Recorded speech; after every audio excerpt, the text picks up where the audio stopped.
Vətəndaşların məlumatına görə, Almaniya Gürcüstan vətəndaşlarının deportasiyasına başlayıb.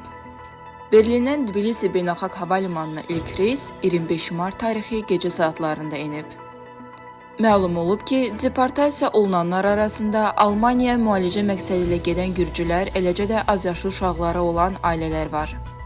Almaniyadan deportasiya olunan Gürcüstan vətəndaşlarından biri yaşadığı çətinlikləri bölüşüb. Onun sözlərinə görə, ailəsi ilə birlikdə təxminən 2 ilə yaxın Almaniyada yaşayıb və bu müddətdə əsas məqsədləri övladlarının səhhəti ilə bağlı olub. Ailənin Almaniyada olduqları müddətdə əllərində çoxlu tibbi sənəd olsa da, deportasiyadan yayınmaq mümkün olmayıb. Vətəndaşın sözlərinə görə, Gürcüstanın təhlükəsiz ölkə statusu artıq müzakirə mövzusudur və Almaniyada bu statusla bağlı qanun dəyişikliyi olsa da, deportasiyalar davam edir. Hazırda ailə Gürcüstana qayıtsa da, gələcəkləri ilə bağlı qeyri-müəyyənlik yaşadıqlarını deyir.